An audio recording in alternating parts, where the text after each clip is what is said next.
Bonjour à tous, Yorana, soyez les bienvenus ce matin, en ce dimanche 5 septembre. Nous sommes là donc pour louer le Seigneur, pour l'adorer, surtout pour nous faire du bien, pour nous fortifier. Et merci encore au Seigneur de nous bénir. Alléluia. Avant de commencer ce culte, j'aimerais pouvoir bénir ces moments, car c'est important de pouvoir louer le Seigneur avant de commencer notre louange. Alléluia, Saint-Esprit. Combien, Seigneur, nous te bénissons et nous te rendons gloire pour tout ce que tu fais, pour ton amour envers nous et ta fidélité. Même dans ce temps, Seigneur, de crise, cette situation, Seigneur, qui nous permet, Seigneur, justement d'être confinés chez nous. Nous voulons croire, Seigneur, que même en étant chez nous, Seigneur, tu nous bénis. Nous savons, Seigneur, qu'il n'y a pas de limite à ton amour. Nous savons, Seigneur, que tu es éternel et tu es éternellement bon. Merci encore, mon Dieu, mon roi, de bénir nos familles, de bénir nos amis, que tous ceux qui sont aux quatre coins du monde puissent être touchés par ta parole, puissent être touchés par tes louanges. Merci encore de nous relever, merci de nous fortifier, merci de nous rendre encore plus forts, Seigneur, que nous le sommes aujourd'hui. Et aide-nous, Seigneur Jésus, à combattre le bon combat de la foi avec ces temps qui sont difficiles. Mais avec toi, Seigneur, rien n'est insurmontable et nous voulons le croire ce matin. Alléluia. Sois béni, Père éternel, et merci encore de nous inonder de ta présence, Jésus. Oh, les cieux proclament. Les cieux proclament la gloire du ressuscité.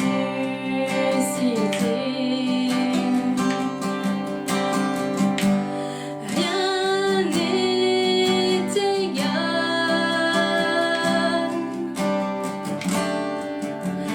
à la bonté du Seigneur. Jamais il sera, jamais il sera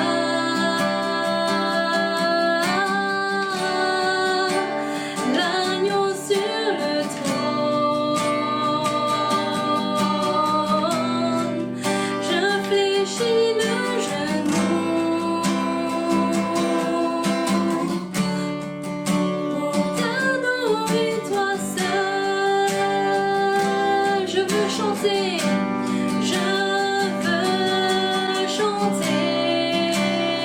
la gloire du ressuscité, la gloire du ressuscité.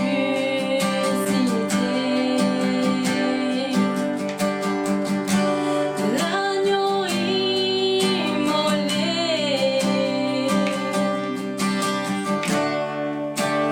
nous a rachetés pour Dieu. À jamais tu seras, à jamais tu seras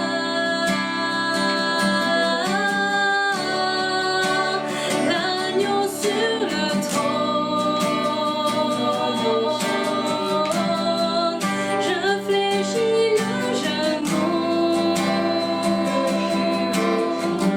pour t'adorer, toi seul. Je veux chanter, je veux chanter la gloire du ressuscité, la gloire du ressuscité.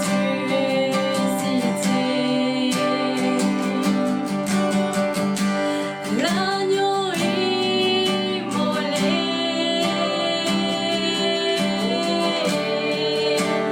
nous a rachetés pour Dieu. À jamais tu seras l'agneau sur le trône. À jamais tu seras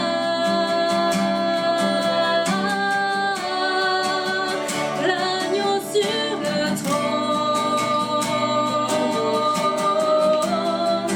Je fléchis le genou pour t'adorer, toi seul. Louons le Seigneur tous ensemble, remercions-le encore pour ces moments que nous passons ensemble. Alléluia, Seigneur, nous voulons croire, et je le dis ce matin, qu'il n'y a pas de limite à ton amour, il n'y a pas de limite, il n'y a aucune frontière, Seigneur, qui nous sépare de toi, parce que Père éternel, tu es au milieu de nous. À Saint-Instant même, Seigneur, nous voulons croire que que ta présence est à côté de nous. Nous voulons croire, Seigneur, que nous ressentons une onction particulière. Merci, Saint-Esprit, encore de nous inonder, Seigneur, de ta présence. Sois loué, sois adoré, Seigneur. Nous voulons chanter, Seigneur, pour l'agneau immolé. Nous voulons croire, Seigneur, que les cieux proclament ta bonté, Seigneur Jésus. Alléluia, Saint-Esprit. Oh, Jésus. Je réfléchis le genou pour t'adorer, toi seul. Dernière fois. À jamais tu seras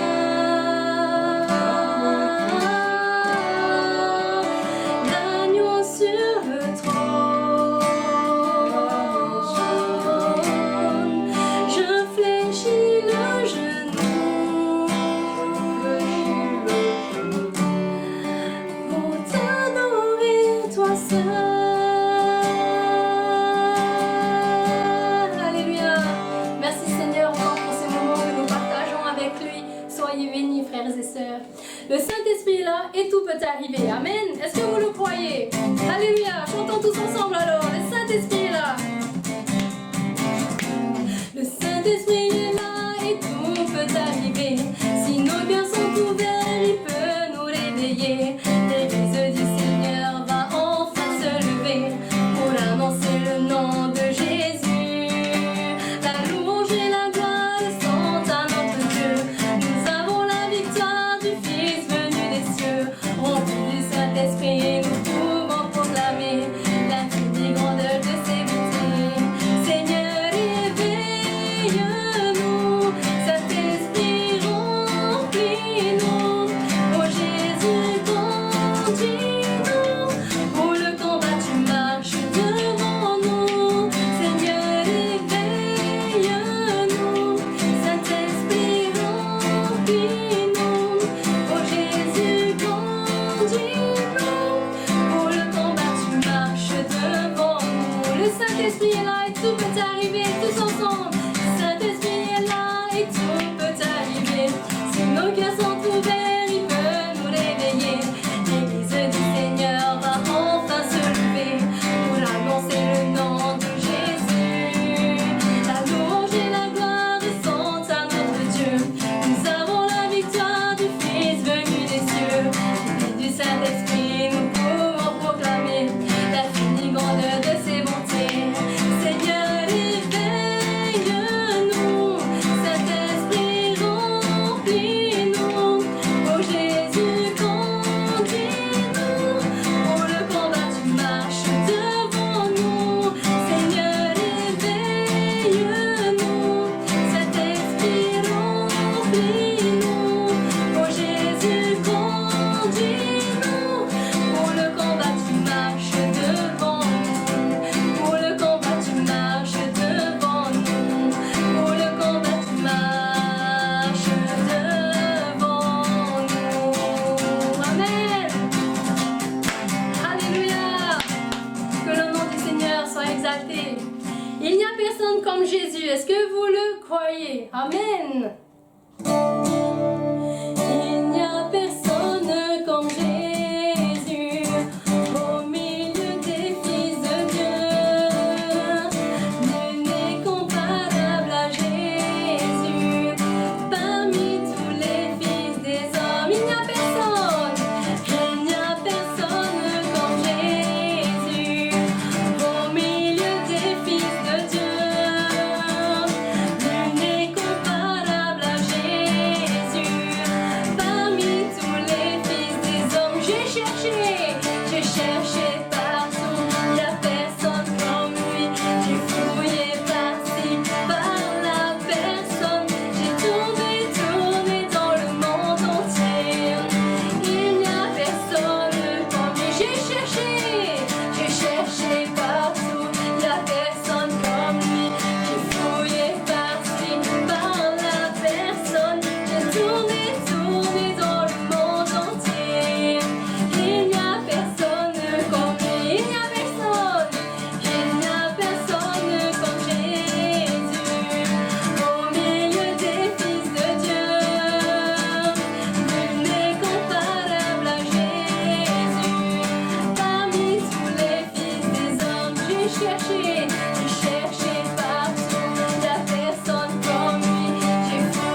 tourner dans le monde entier.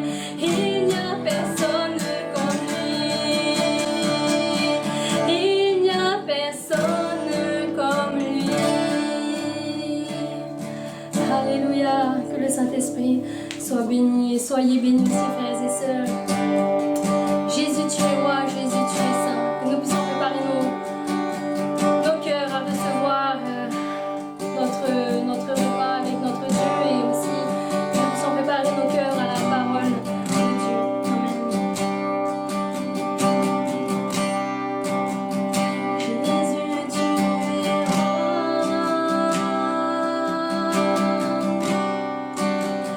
Jésus, tu es saint.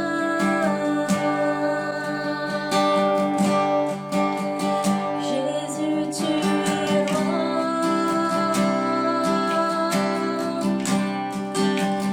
Jésus, tu es saint. Et je loue ton nom.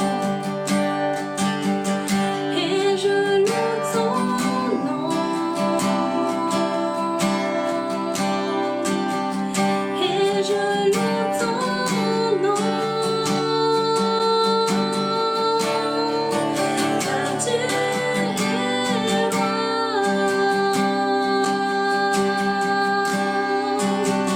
Tu es roi. Jésus, tu es roi. Jésus, tu es saint. Jésus, tu es roi.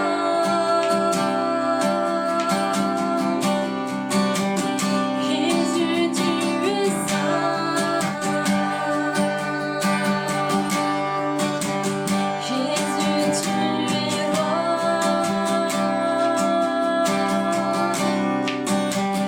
Jésus, tu es saint.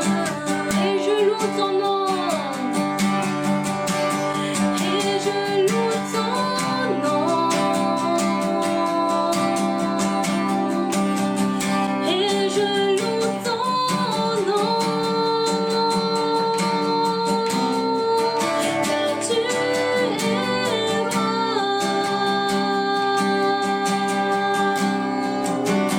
Tu es roi. Car tu es roi. Car tu es roi. Car tu es roi.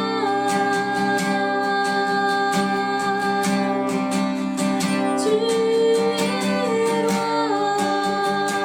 Car tu es saint. Car tu es saint.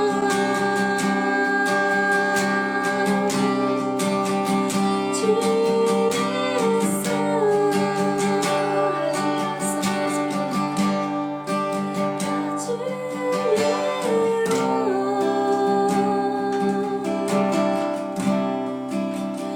Tu es roi. Alléluia, Saint-Esprit. Oh Jésus, c'est ton sang qui purifie, c'est ton sang qui donne la vie.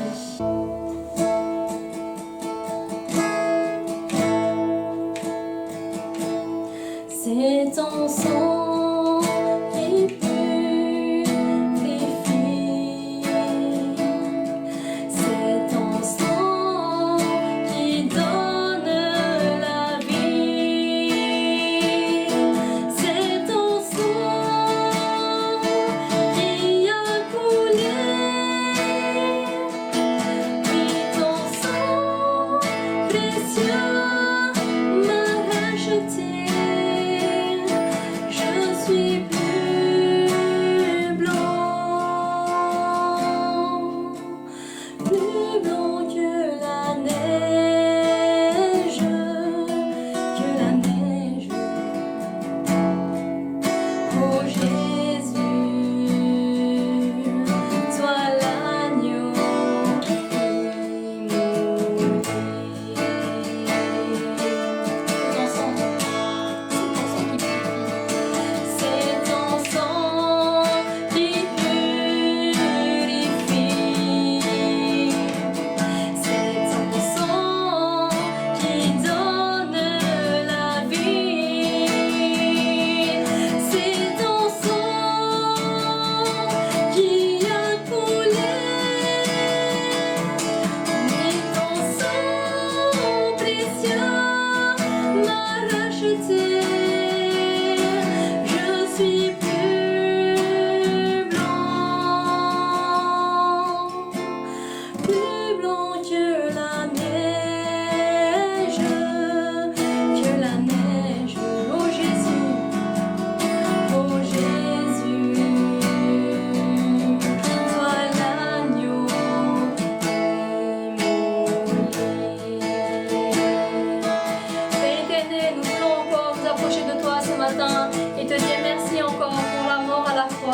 Parce que Seigneur, ton sang a coulé pour nos péchés. Et nous voulons croire, Seigneur, que grâce à toi, Seigneur, grâce au Fils de Dieu, Seigneur, tu nous as sauvés. Merci encore pour ce repas que nous allons prendre ensemble, tous ensemble, unis d'un même cœur, unis d'un même esprit. Merci encore, Père, parce que même loin, Seigneur, tu trouves des solutions pour nous rassembler ensemble. Et ce matin, Seigneur, nous allons prendre notre repas avec toi, avec nos frères et sœurs. Alléluia, Seigneur. Que ton sang puisse encore nous purifier, Seigneur, et nous restaurer. Alléluia, Jésus. Oh, Saint-Esprit, louons le Seigneur. Alléluia, béni sois-tu, Jésus. Merci encore pour ces moments privilégiés, Seigneur, que nous passons avec toi. Jésus.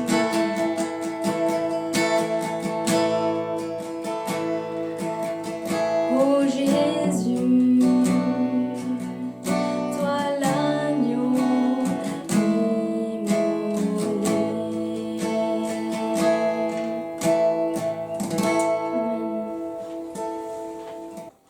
Maintenant, nous avons laissé toute la place au pasteur stagiaire Tuterei Maruhi qui va nous introduire dans le moment de la Sainte Seine. Que Dieu vous bénisse.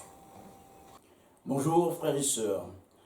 Ce matin, nous allons lire la parole de Dieu pour la Sainte Seine, qui est dans le livre 1 Corinthiens chapitre 11, à partir du verset 23.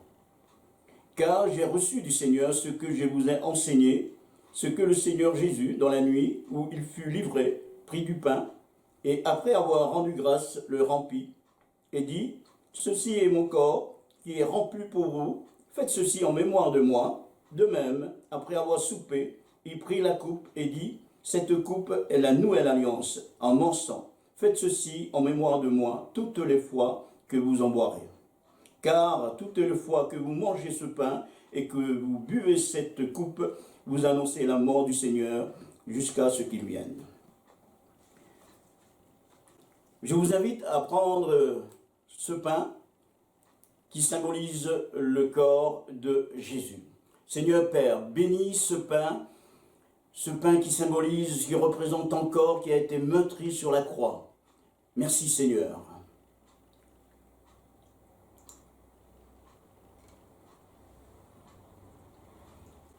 Je vous invite à prendre la coupe.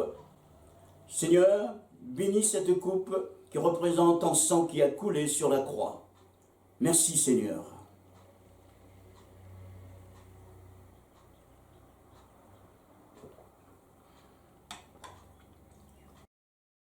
Maintenant, frères et sœurs, je vous invite à louer avec l'équipe de la louange pour préparer le cœur avant la parole de Dieu.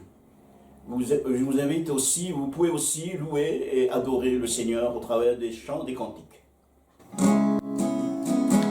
Merci encore au Père Tuterei de nous avoir invités à prendre la Sainte Seine ensemble. Maintenant, nous allons trouver nos cœurs et je vous invite avec moi à prendre ce chant « Nous adorons Adonai ». Que nous puissions louer le Seigneur de tout notre cœur, que ça soit dans la louange, en chantant ou personnellement dans notre cœur. Alléluia, Saint-Esprit. Nous adorons Adonai. Nous adorons El Shaddai. Nous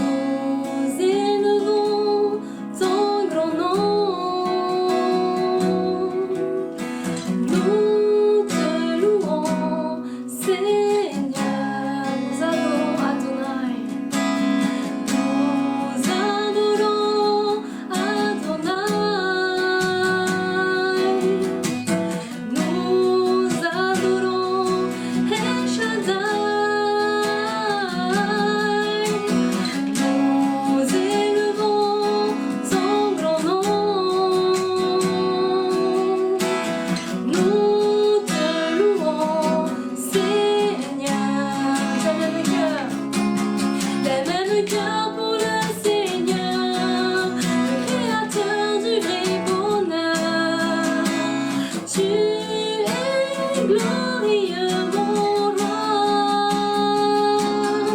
Tu fais de moi ton serviteur, et je veux que ta joie demeure, car c'est en toi que je veux être éternellement. Nous adorons Adonai. Nous adorons Adonai. Nous adorons El Shaddai. Nous adorons El Shaddai. Nous élevons ton grand nom. Nous te louons, Seigneur. Nous te louons, Seigneur. D'un même cœur pour le Seigneur, le Créateur du vrai bonheur. Tu es glorieux, mon roi. Tu fais de moi ton serviteur, car je veux que ta joie demeure, car c'est en toi que je veux être éternellement. Louons le Seigneur tous ensemble. Alléluia, exprimons vraiment l'amour que nous avons pour lui. Jésus, merci encore pour ton sang qui a lavé tous mes péchés. Merci pour ta mort à la croix. Merci encore pour ce repas que nous venons de prendre ensemble avec nos frères et sœurs. Merci Seigneur Jésus, parce que tu es grand et ta fidélité, Seigneur, n'a pas de limite. Merci mon Dieu, mon roi, encore de nous faire du bien en ta présence. Merci encore parce que tu nous bénis, tu nous guéris, tu nous fortifies. Mais avant toute chose, Seigneur, nous voulons élever ton nom. Nous voulons adorer Adonai. Nous voulons, Seigneur, te dire merci pour tout ce que tu fais, parce que tu es majestueux, Seigneur. Tu sièges sur ton trône, Seigneur, et de là où tu es, tu déverses, Seigneur, sur chacun de nous un amour véritable. Merci, Seigneur Jésus. Alléluia. Louons le Seigneur tous ensemble, frères et sœurs, de là où tu es, que tu puisses le prier, que tu puisses le chanter, que tu puisses le prier en langue. Sois béni là maintenant.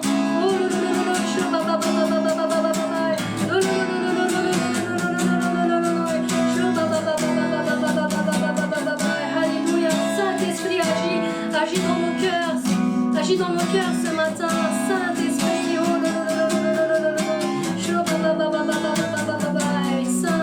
Saint-Esprit Jésus. Inonde-nous, Seigneur, de ta présence.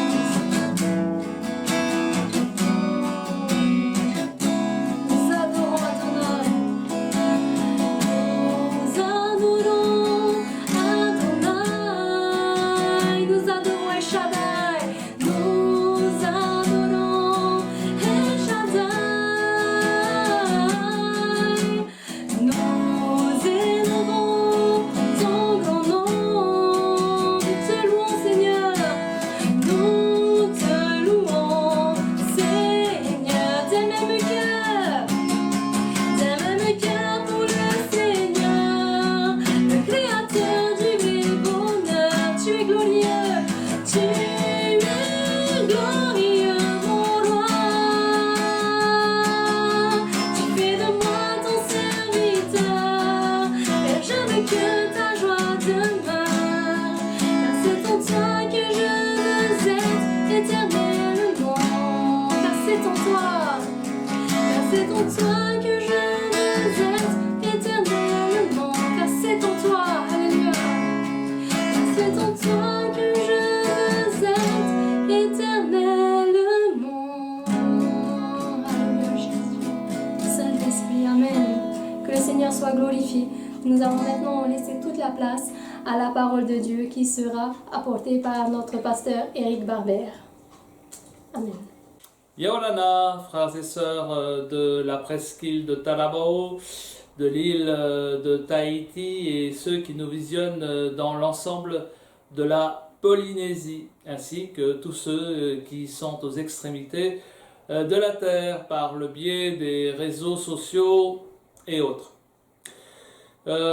Pour ce dimanche 5 septembre, nous sommes tous conviés par notre gouvernement à publier une journée de jeûne et de prière pour la bonne et simple raison d'être entendu par le ciel, afin que Dieu nous fasse grâce et qu'il ait une, entre guillemets, une once de compassion pour notre Fénois qui est en train de vivre une des périodes les plus difficiles que traverse notre pays, mais aussi l'ensemble des pays du monde entier. Il n'y a aujourd'hui pas une seule famille qui ne soit pas touchée par ce fameux variant appelé Delta. En tant que chrétiens et ayant vécu l'expérience de la nouvelle naissance, nous sommes conscients que ce qui arrive à notre monde est le résultat d'une humanité qui, dans l'ensemble, s'est éloignée de Dieu. Il est vrai que nous vivons ensemble des temps très difficiles qui nous laissent aussi entrevoir que nous sommes déjà entrés dans ce que les saintes écritures appellent la grande tribulation, car elle ne touche pas seulement un peuple ou un pays, mais l'ensemble des peuples de la terre.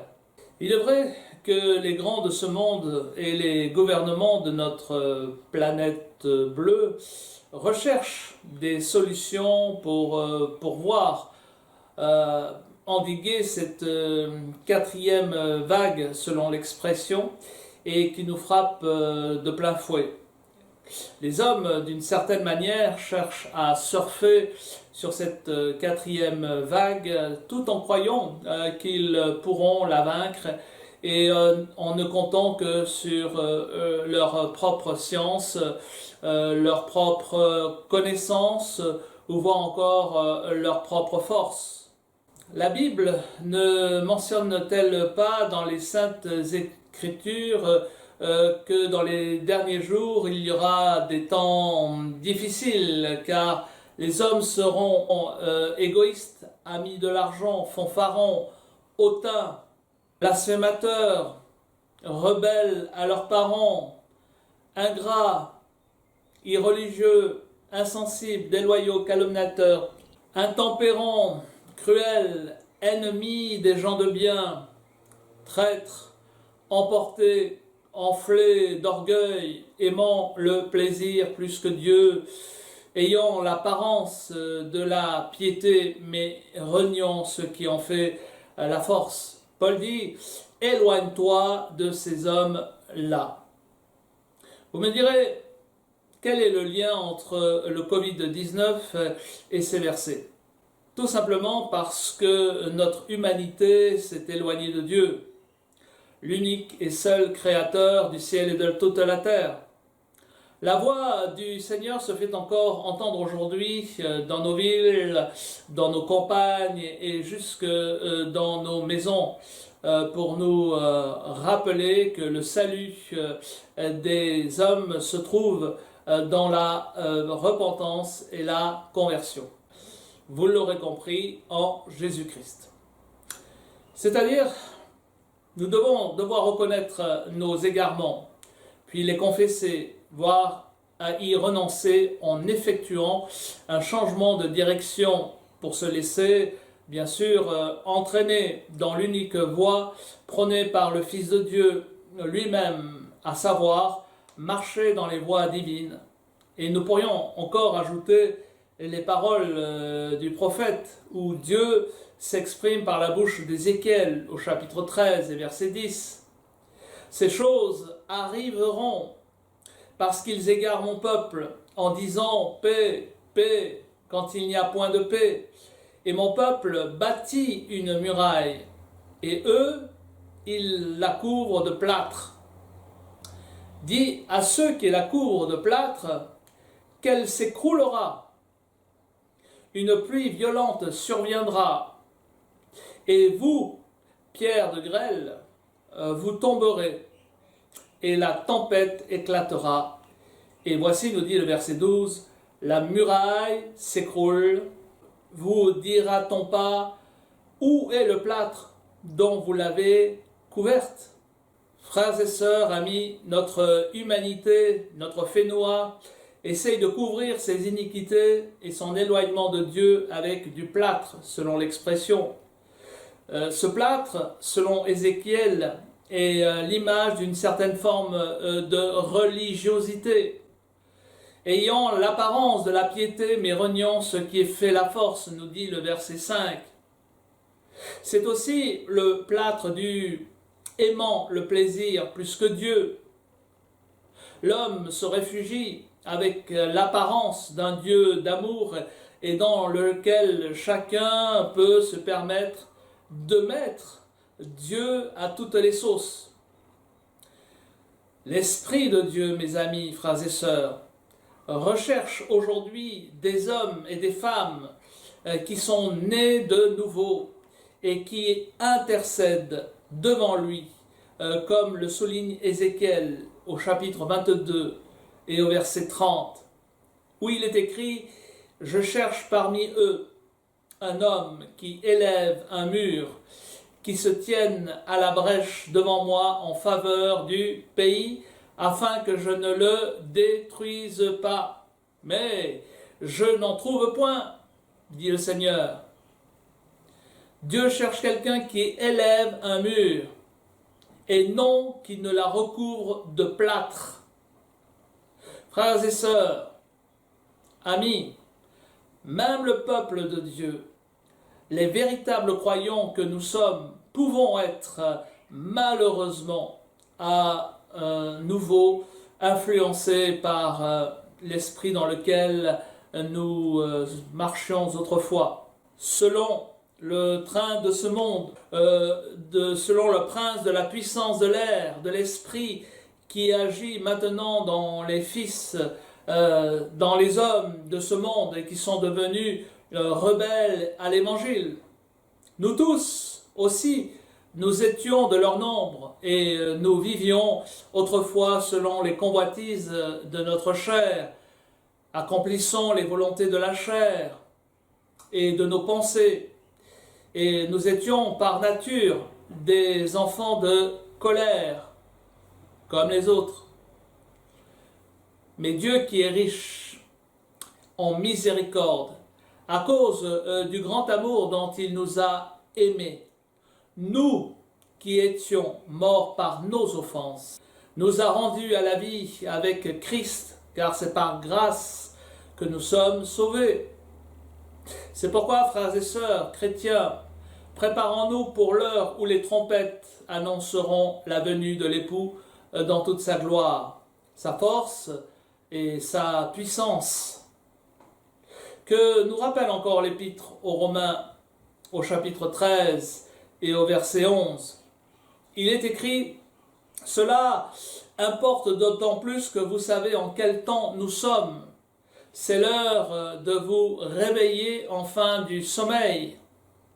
Car maintenant le salut est plus près de nous que lorsque nous avons cru. » Connaissez-vous l'histoire de cet homme qui se mettait à dormir dès que le prédicateur commençait à prêcher? Un jour, le prédicateur en a eu assez et il a voulu lui jouer un tour. À la moitié de sa prédication, il dit à voix basse et en se penchant en avant vers son auditoire, « Tous ceux qui veulent aller au ciel à leur mort, levez-vous. » Bien sûr, tout le monde dans l'église se leva, sauf cette personne qui était là-bas, derrière, en train de dormir profondément. Le pasteur dit « Vous pouvez vous asseoir. » Alors, il dit d'une voix plus forte « Tous ceux qui veulent aller en enfer, à leur mort, levez-vous. » L'homme qui somnolait a sauté sur ses pieds. Il a regardé autour de lui, il ne savait pas quoi dire. Mais il a regardé le prédicateur et a dit « Je ne sais pas pourquoi on est en train de voter, pasteur, mais vous et moi, nous sommes les deux seuls qui sont au moins pour. » Mes amis, frères et sœurs, selon le passage de Romains chapitre 13 et verset 11, il y a 4 choses qu'il faut absolument faire. Premièrement, je dirais qu'il faut se réveiller de l'indifférence spirituelle, ou voire même générale, qui recouvre les habitants de notre Fénois. C'est le réveil que de Dieu qui sonne et qui continue à parler à notre cœur, à ton cœur, en ce jour. Ce n'est plus le temps de dormir, c'est le moment de se réveiller. Certains ont un réveil matin qui sonne plusieurs fois et ça leur permet de se retourner et de se rendormir encore un peu. Puis il sonne encore et le dormeur l'arrête à nouveau. Le problème, c'est que l'on fait la même chose avec le réveil de Dieu, mes amis. Eh oui, le rappel de cette matinée doit produire un sursaut dans notre âme, dans ton âme. Malheureusement, pour d'autres, ils se rendorment en appuyant sur le bouton de leur conscience spirituelle. Qu'est-ce que ça veut dire d'être spirituellement endormi? Quelle est la définition du dictionnaire? Il est écrit, c'est un état d'inactivité avec une perte de conscience et une baisse dans la sensibilité aux événements qui ont lieu autour de vous. En d'autres termes, quand vous êtes endormi, évidemment, vous êtes dans une sorte d'inconscience. Vous ne savez pas ce qui se passe autour de vous. Par exemple, à cet instant précis, vous m'écoutez, mais peut-être qu'en réalité, vous êtes ailleurs spirituellement en ce qui concerne la sensibilité. En d'autres termes, vous êtes totalement inconscient à l'activité de Dieu dans ce monde et dans votre communauté. Et peut-être même, pendant que je suis en train de vous parler, vous êtes en train de penser à autre chose ou à faire quelque chose d'autre. Et pourtant, Dieu te dit, réveille-toi spirituellement. Le réveil a sonné. Et voyez-vous, parfois, dans un hôtel, on peut apercevoir ce petit encart sur la poignée de la porte où il est écrit « Ne pas déranger ». De même, tu peux être content de venir à l'église, content de t'asseoir, de continuer à écouter ce que le pasteur dit, par exemple ce matin, chez toi, devant ton écran, devant ton smartphone, et finalement de retourner dans ta maison sans que rien n'ait changé dans ta manière de vivre. Et pourtant, Dieu te dit « Réveille-toi ». Nous avons encore dans la Bible une illustration avec Samson qui est dans notre propos ici une image de l'Église d'aujourd'hui. Samson a pensé qu'il pouvait flirter avec Delilah et il va finir par s'endormir sur les genoux de la femme adultère. Il se trouve dans une relation non approuvée par le ciel. Delilah représente les coutumes et les cultures de notre monde. Je vais pouvoir m'en sortir comme les autres fois, a-t-il pensé intérieurement. Voyez-vous, mes amis, frères et sœurs, c'est une façon de mettre du plâtre sur le mur de notre vie. Nous avons pensé que nous devions épouser le monde, ainsi que ses coutumes, ses attitudes, ses lois et ses mentalité pour plaire au monde. Nous avons voulu rendre et prêcher peut-être un évangile moins dérangeant, un évangile moins percutant, un évangile qui n'amène pas l'homme à se remettre en question devant Dieu, un évangile qui ne l'amène pas à se repentir. Nous pourrions dire que nous nous sommes endormis sur les genoux de Delilah. Aujourd'hui, nous assistons à une église sans force et sans puissance face à de nouveaux variants qui s'appellent 19, Delta ou Mu, qui se révèlent plus agressifs et amenant avec eux et avec chacun d'eux l'ombre de la mort. Je dirais deuxièmement, il nous faut aussi discerner les temps que nous vivons. La Bible le rappelle encore. Vous savez en quel temps nous sommes. C'est l'heure de vous réveiller enfin du sommeil. Si Paul, il y a un peu plus de 2000 ans, a dit que le Seigneur allait revenir, alors qu'en est-il aujourd'hui, 2000 ans après? En quel temps sommes-nous? Il y a 3 signes qui se sont réalisés sous nos yeux et qui sont comme les aiguilles sur l'horloge de Dieu. Je dirais que le premier signe est la création en 1948 de l'État d'Israël et qui est redevenu une nation. Jésus ne l'avait-il pas mentionné il y a plus de 2000 ans dans Marc chapitre 13 et verset 28 où il dit « Instruisez-vous par une comparaison tirée du figuier. Dès que ses branches deviennent tendres et que les feuilles poussent, vous connaissez que l'été est proche. De même, quand vous verrez ces choses arriver, sachez que le Fils de l'homme est proche, à la porte. »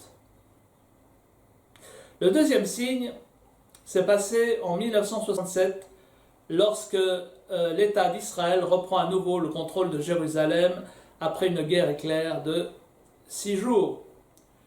D'ailleurs, Jésus dira dans Luc au chapitre 21, verset 4 au sujet de Jérusalem, « Jérusalem sera foulée aux pieds par les nations jusqu'à ce que le temps des nations soit accompli. » Et puis le troisième signe, c'est qu'aujourd'hui, les Juifs travaillent à la reconstruction du temple. Et il y a quelques années, ils avaient invité l'ancien président américain Donald Trump à venir contempler les plans de la reconstruction. Lorsque tu te réveilles le matin, la première chose que tu fais, c'est de regarder l'heure. Eh bien, il doit en être de même avec les événements que nous vivons. Et puis, troisièmement, il faut se débarrasser des œuvres des ténèbres. Comme le matin, par exemple, tu te débarrasses des vêtements de la nuit, tu passes par la salle d'eau pour te débarbouiller, et ainsi, c'est une manière de dire les choses, tu te dépouilles des ténèbres de la nuit passée. Eh bien mes amis, frères et sœurs, vous ne ressemblez pas ce matin à ce que vous étiez en vous réveillant, par exemple en pyjama. Paul lui fait mention de 3 paires de comportements inacceptables en tant que chrétien. Si vous vous prétendez être chrétien, ces choses ne devront pas se trouver dans votre vie. La première chose que nous pourrions mentionner, c'est l'ivrognerie et l'impudicité. Dans l'Épître aux Romains, au chapitre 13 et verset 13, il est écrit « Marchons honnêtement, comme en plein jour, loin des excès et de l'ivrognerie, de la luxure et de l'impudicité, des querelles et des jalousies. Mais revêtez-vous du Seigneur Jésus-Christ et n'ayez pas soin de la chair pour en satisfaire les convoitises. » Paul a manifesté son désaccord au vu du comportement de certains chrétiens. Immoralité sexuelle, débauche prénuptiale au milieu de la jeunesse, voire extra-conjugale pour les aînés. Notre monde, les gens comme certains chrétiens ne rougissent plus de toutes ces choses. C'est pourquoi, mon frère, ma sœur, toi, chrétien, réveille-toi. Et puis il y a aussi les querelles et les jalousies.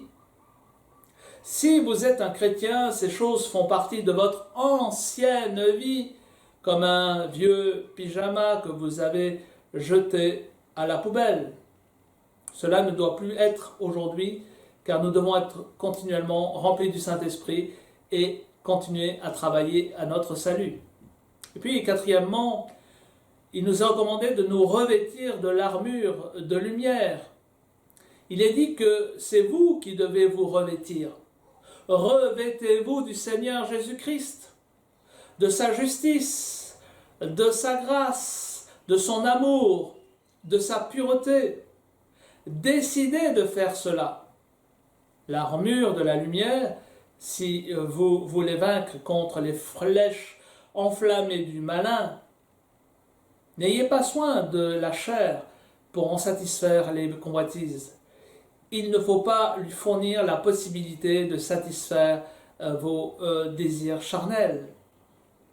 Si vous ne faites pas attention, vous allez vous salir.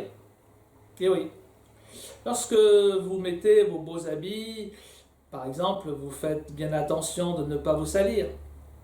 Si vous avez été délivré, libéré de l'alcool et que vous conservez des bouteilles chez vous, vous fournissez bien sûr à votre chair le moyen de satisfaire ses convoitises. Si vous avez été autrefois impliqué dans un rapport adultère, il faut rompre tout contact avec cette personne, effacer son numéro de téléphone, sinon vous êtes en train d'appâter la chair.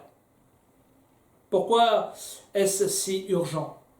Parce que Jésus est à la porte, mes amis. Jésus est à la porte. Apocalypse chapitre 19, versets 7 à 9 nous le rappelle. Et nous dit, réjouissons-nous et soyons dans l'allégresse et donnons-lui gloire, car les noces de l'agneau sont venues et son épouse s'est préparée. Et il lui a été donné de se revêtir d'un fin lin éclatant, pur, car le fin lin, ce sont les œuvres justes des saints. Et l'ange me dit, écris, heureux ceux qui sont appelés au festin des noces de l'agneau. Et il me dit, ces paroles sont les véritables paroles de Dieu. Amen. Donc, mes amis, frères et sœurs, en conclusion de ce message, sommes-nous prêts à entrer dans la salle des noces? Frères et sœurs, amis, es-tu prêt? Et comme le rappelle le livre de l'Ecclésiaste au chapitre 9, et au verset 8, qu'en tout temps tes vêtements soient blancs et que l'huile ne manque point sur ta tête. Oui, nous devons nous tenir dans le jeûne et la prière et demander la clémence du ciel pour notre Fénois. Mais, petite chose, n'oublions pas non plus ce que les saintes écritures nous rappellent, comme dans le livre du prophète Ésaïe, au chapitre 58 et au verset 4 à 8. Qu'est-il écrit? Il est écrit, « Voici, vous jeûnez pour vous disputer et vous quereller, pour frapper méchamment du poing. Vous ne jeûnez pas comme le veut ce jour, pour que votre voix soit entendue en haut. Est-ce là le jeûne auquel je prends plaisir, un jour où l'homme humilie son âme, courber la tête comme un jonc et se coucher sur le sac et la cendre? Est-ce là ce que tu appelleras un jeûne? Un jour agréable à l'Éternel? Voici le jeûne auquel je prends plaisir. Détache les chaînes de la méchanceté. Dénoue les liens de la servitude. Renvoie libres les opprimés et que l'on rompe toute espèce de joug. Partage ton pain avec celui qui a faim et fais entrer dans ta maison les malheureux sans asile. Si tu vois un homme nu, couvre-le. Et ne te détourne pas de ton prochain, de ton semblable. Alors ta lumière poindra comme l'aurore et ta guérison germera promptement. Ta justice marchera devant toi et la gloire de l'Éternel t'accompagnera. Et voilà, que Dieu vous bénisse. Prions quelques instants ensemble. Merci Seigneur d'étendre ta main sur ton peuple, sur tous nos amis, les frères et sœurs qui aujourd'hui voient et entendent ce message. Que ta pensée ait pu trouver un écho favorable dans le cœur des grands et petits, des anciens et des jeunes. Mon Seigneur, étends tes mains et que chacun d'entre nous puissions prendre conscience de la sévérité de ces paroles, de ces recommandations, mais dans lequel nous pouvons trouver ici le salut, la paix, la guérison et la tranquillité. C'est pourquoi nous voulons demeurer dans tes voies. Au nom de Jésus, je proclame la bénédiction sur tous ceux qui ont entendu ce message en ce jour, qu'ils soient entièrement libérés dans leur corps, dans leur âme, dans leur esprit, et qu'un esprit de guérison passe sur tous nos amis, quelle que soit la maladie, quel que soit le problème, au nom de Jésus. Croyez que Jésus est là, et croyez qu'il entend encore, et qu'il est capable, puisqu'il est ressuscité, d'intervenir dans votre situation. Qu'il en soit ainsi, au nom de Yetumetia, et tout le monde dit Amen. Voilà mes amis, que Dieu vous bénisse, et puis à bientôt dans notre prochain propos. Passez une bonne journée. Merci encore au pasteur Éric Barbet de nous avoir exhortés ce matin. Nous vous invitons à prendre ce dernier chant avec nous. Tous les peuples rendez grâce au Seigneur. Soyez pleinement bénis, frères et sœurs. Tous les peuples rendez grâce au Seigneur, car il est bon.